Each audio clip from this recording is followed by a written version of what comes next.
mind. Um, so who is buying NFTs? Okay. Who is buying these things? I have no idea how long I've been talking, but let's do this. So there's a complicated web of of motivations behind buying an NFT.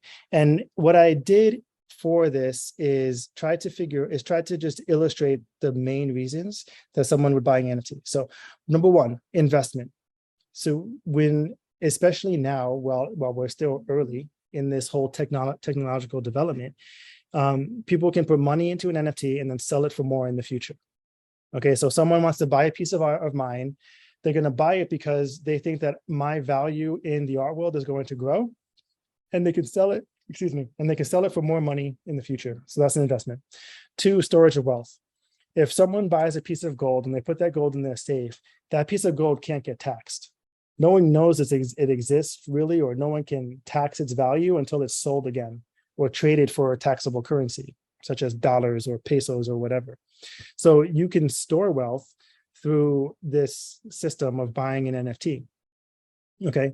And then three is because they love art, right? Like ownership is fun, is what we had right in here. And like Deborah, like you've seen this, right? You've been participating in the market for a while, and buying NFTs is fun.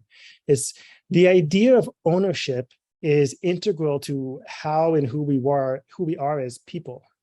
So that doesn't change when it comes to digital. Like I've looked at people trading like Pokemon cards, right? And I'm sorry if you trade Pokemon cards and I just laughed at you, but I've looked at people and I've been like, you're freaking crazy. You paid $500, $10,000 for this doodle on a piece of paper, right? But they find value in it and they love owning it. Owning it is important, right? I've seen like videos where they're like, no, I'm not selling it. It's a $400,000 Charizard card. They're like, no, it's mine. I don't want to get rid of it.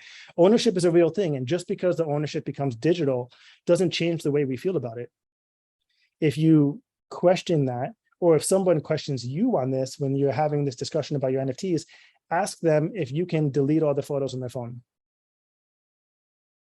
Right? And they're going to say no, because those photos are theirs and they're part of their memory. It's attached to them. It's their history or whatever.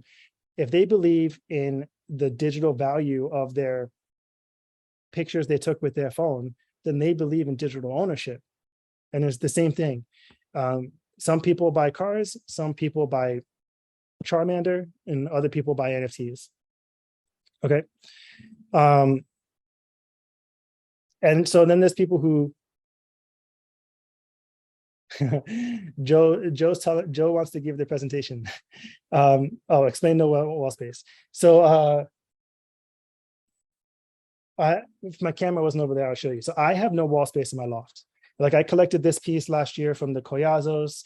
I have a few pieces by this Christina Wynn, and then this other piece by this Eyes guy. And there comes a limit for an art collector when they don't have space to buy more art.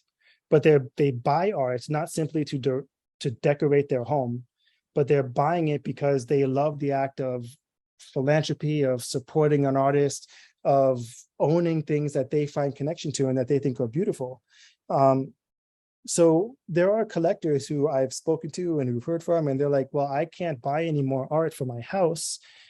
And NFTs is a great solution to this idea of I want to own the pretty things, and now I can. I have one collector who's like this wealthy, but they have storage units that are full of art that are separated by season.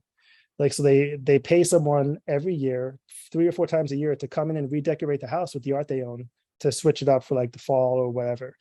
And if NFTs were around while they were coming up, I wouldn't be too remiss to say that they would probably have just bought NFTs instead, because they don't have any place to put the art. So they can just have it and they can carry it with them everywhere, which is something that I think is fun as an art collector.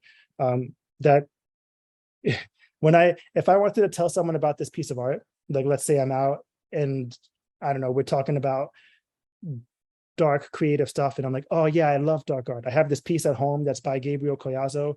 It's made out of railroad ties and resin and fire burns, however he made this thing. I can't get the words out of my brain right now. Instead, I can just show it to them, and it's really mine. I get to show someone something that's mine, And I just don't think you can underestimate the value of owning something in the internet.